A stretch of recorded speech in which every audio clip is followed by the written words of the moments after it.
장가 안 되고 한 3개 부가.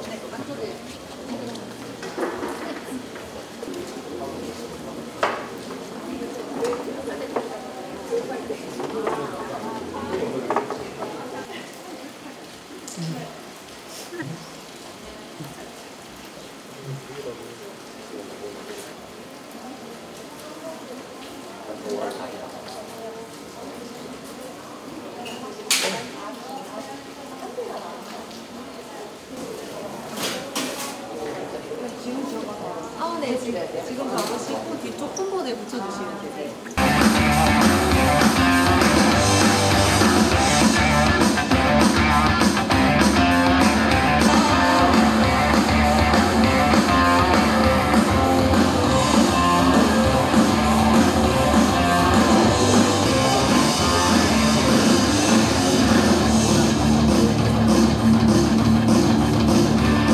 오늘 시작으로 대구 청년주간에 이제 달리게 되는데요.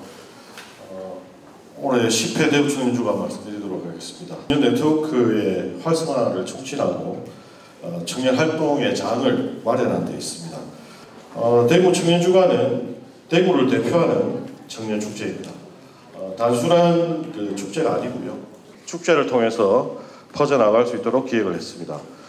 모든 세대 청춘의 공간이었던 동성로에서 청년들의 다양한 생각과 관점을 시민들과 함께 나누는 것이 우리 올해 10회의 목표가 되겠습니다. 그럼 이러한 성을 세우자는 의미로 정해졌고요. 동성로 르네상스와 개를 같이 하기 위해서 청년의 큰 파도를 동성로에서 만들겠습니다. 감사합니다. 네, 고맙습니다. 황청원 감독. 역시 청년의 도시답게 에너지가 넘쳐납니다. 고맙습니다. 오늘은 대구 청년들과 함께하는 2024년 제5회째 맞이하는 청년의 날 기념식 자리입니다. 인사드리겠습니다. 오늘 기념식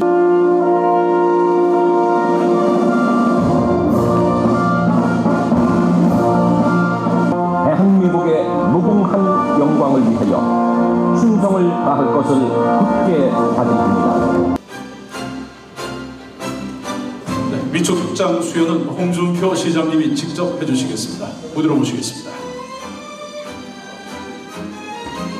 위촉장 이한솔 소중한 내용 같습니다. 강지혜 전달하겠습니다. 고맙습니다.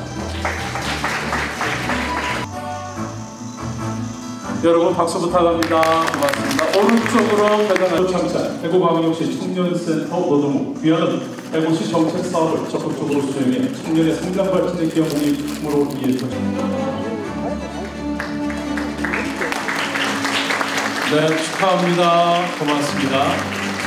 오른쪽으로 100세 시대의 청년의 기준이 어떤 것에 있는가? 20세부터 64세까지를 유엔에서는 청년으로 봅니다. 65세부터 79세까지를 중년으로 봅니다. 80세부터 100세까지를 노년으로 봅니다. 기준이 달라졌죠. 지금 시군에 가보면, 특히 그 군단위의 동네 가보면 청년회장이 60이 넘은 사람이 대부분입니다. 그런데 유엔 기준과는 달리 나는 청년의 기준을 그렇게 보지 않습니다. 청년의 기준은 꿈이 있느냐, 꿈을 가진 사람이라면 80세가 돼도 나는 청년으로 봅니다. 꿈이 없는 사람은 20대도 그건 청년이 아니죠. 세상에 태어나서 꿈을 갖고 사는 사람은 늘 나는 청년으로 봅니다. 요즘 청년들이 참 어려운 점이 많죠. 취업도 어렵고 결혼도 어렵고 주거도 어렵고 출산, 양육, 또 치솟는 물가 정말 어렵죠. 그런데 지금 청년들한테 어려운 게 아니라 저희들 때는 더 어려웠습니다. 저희들 때는 한국 사회가 이렇게 풍요롭지 않았어요. 정말 힘든 시대에 그런 세월을 보냈습니다. 우리 아버님 때, 여러분들로 기준으로 할아버지 때죠. 그때는 더 어려웠어요. 그때는 정말로 보릿고개라는 말이 있을 정도로 봄 되면 끼니를 때울 수 없어가지고 시골에서는 지산에 올라가서 소나무 껍질을 캐다가 벗겨서 먹고 그런 시대가 있었습니다. 대한민국에도 있었어요. 1960년대 초에는 대한민국의 국민소득이 62달러였어요. 아시아의 최빈국이었어요. 62달러였어요. 근데 지금 우리는 3만 달러 넘어서 4만 달러 시대를 살고 있습니다. 그만큼 대한민국이 풍요로워졌습니다. 거기에 반해서 요즘 청년들이 정말 꿈이 없이 살아가는 걸 볼 때는 참 저는 보기 딱하다. 현실에 어려움이 있어도 이 꿈을 갖고 살면 별로 불행하지는 않습니다. 요즘 결혼 풍속도도 쳐다보면서 부모님의 도움으로 집을 마련하고 부모님의 도움으로 또 생활하고 그런 것은 나는 참 청년답지 않은 행동들이다. 난 그렇게 봅니다.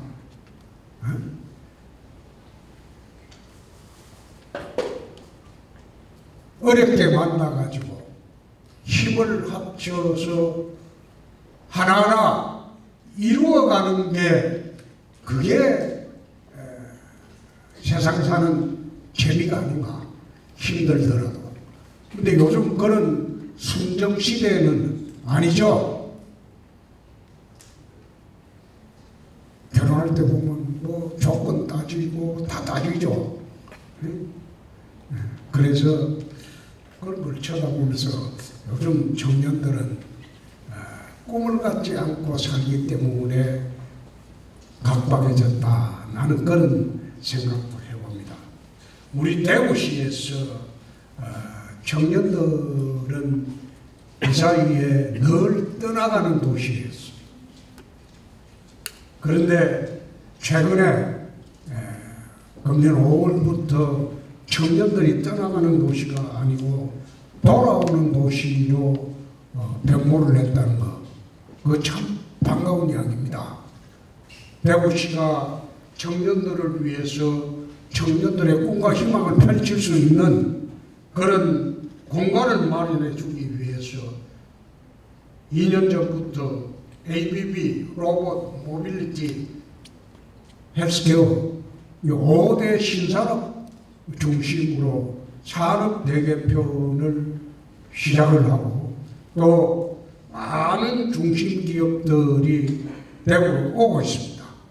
일자리가 많아졌고 수도권에 가지 않아도 될 정도의 그런 첨단 산업들이 대구로 몰려들기 시작했죠. 거기에다가 특히 신공항과 달빛철도 건설 그걸 통해서 거대 남북 경제권을 지금 만들어 보려고 하고 있고 뭐 동성로 관광특구 지정 뭐 여러 가지 청년들을 위한 축제 이것도 대구시에서 직접 하고 있고 청년들의 행복주택 주거비 지원 이것도 지금 하고 있고 또 대구 교도소 부지에는 대다리에 청년타운을 만들려고 어제 발표도 했습니다. 앞으로 대구가 우리 청년들에게 매력적인 도시가 되기 위해서 많은 변모를 지금 하고 있습니다. 아마 2년이 지나면 확연히 달라지는 대구의 모습을 볼 수 있게 되고 서울 가지 않아도 여러분의 꿈과 희망을 펼칠 수 있도록 저희들이 우리 공무원들과 함께 노력하도록 하겠습니다.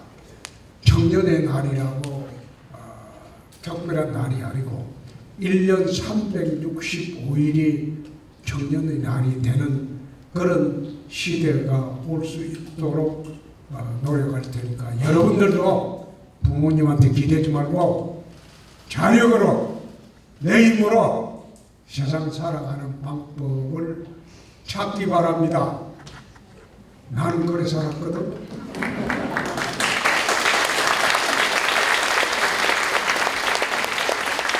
정말로 여러분들이 정말 꿈과 희망을 갖고 산다면 세상은 참 아름답습니다. 꿈과 희망이 상실한 사람들은 그것은 이제 저승으로 가야 되는 거죠. 그러니까 꿈과 희망을 갖고 또 꿈만 가지고는 살 수 없겠죠. 그에 걸맞는 땀과 노력이 따라줘야 됩니다.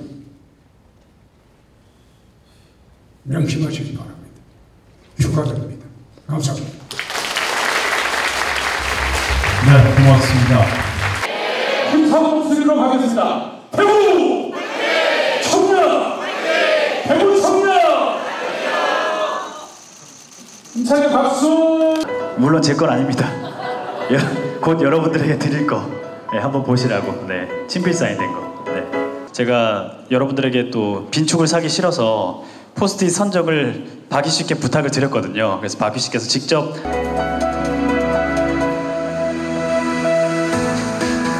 그리고 우리 청년분들은 다 청년의 날을 기념해서 정말 2024년 대구 청년 슬기로운 인생계획 사업 중 하나인 프로그램입니다, 이건. 그래서 청년들에게 귀감이 되는 명사들을 초청을 해서 희망의 메시지를 제공하기 위해서 이 시간을 마련을 했다라고 여러분들이 생각을 해주면 되겠습니다. 모두에게 기적을, 미라클 89만 유튜버 크리에이터 박이님을 모시겠습니다.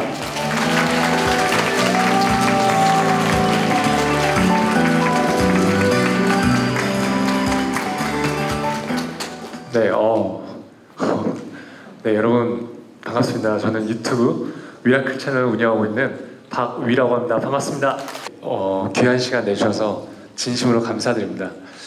저는 오늘 여러분들께 어떤 특별한 이야기를 하려고 이 자리에 온 것은 아니고요. 제가 살아온 이야기를 여러분들께 들려드리려고 해요. 저는 이게 혹시 사진이 좀 보이시나요? 네, 저는 어렸을 때 굉장히 큰 우량아로 세상에 태어났습니다. 흑사인 채로 집에 들어가서 어머님께 종종 혼나곤 했죠. 그리고 소리를 워낙 목청껏 질러서요. 제가 어렸을 때 목이 쉬어서 목에 훅이 생겼습니다. 사회학원을 제가 1년간 했습니다. 그리고 초등학교 때는 제가 축구선수가 되는 것이 꿈이었어요. 사교적인 학생이었습니다. 그러니까 제가 저의 이야기를 조금 더 말씀드리자면 제가 그럼 좀 또 설명을 해드려야겠네요. 애국주의가 뭐냐면 이제 매주 처음 이제 월요일날 오전에 1교시가 시작되기 전에 진짜 모르시는구나. 네. 그때 제가 어떤 역할을 했냐면 그땐 저희는 국민체조를 했었어요. 가요제 같은 건 하시죠, 축제 때. 그때 이제 MC였어요. 약간 어떤 스타일인지 아시겠죠? 제가 대학교 이제 매 학기가 끝나고 여름방학, 겨울방학이 되면 저는 항상 전국으로 그 내일로 기차여행을 다녔어요.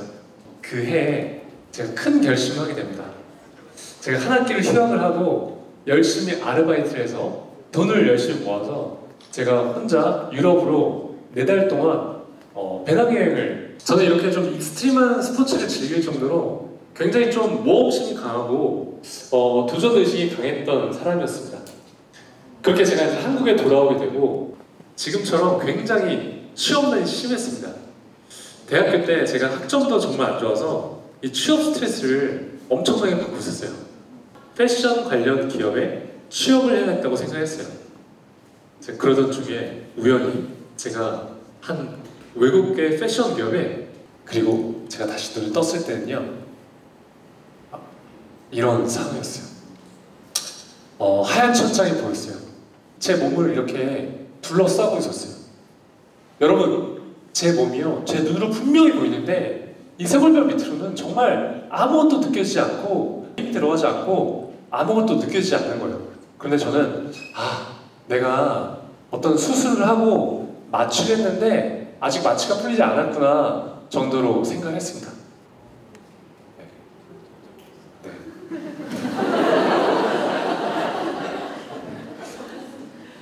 그래서요 생각보다는 힘들지 않았어요. 뭐 여러분들이 지금 믿으실진 모르겠지만 제가 정말 그 이야기 듣고도 울지 않았어요. 제가 전신마비 진단을 받고 한 2주 정도 됐을 때 사실인데요. 여러분, 전신마비 진단을 받은 사람 치고는 전신마비가 된다는 것은 정말 저에게 상상할 수 없을 정도의 상실감을 느끼게 해줬습니다. 밥도 다 떠먹여 주었고요. 이렇게 이도 누군가가, 여러분 좌약은 뭔지 아시죠? 좌약을 침대 위에서 놓고 가족들이 매일매일 손으로 뒤처리를, 변이 잘 나오지 않을 때면 막 배를 마사지하고 온갖 자극을 줘야 했습니다. 하루는 밤에 저희 아버지가, 이제는 이 검은 머리카락보다 흰 머리카락이 많으신 아버지를요, 이 28살이 된 이 아들의 이 뒤처리를 하게 만든 제 자신이 너무나 싫었어요. 고통스러웠습니다.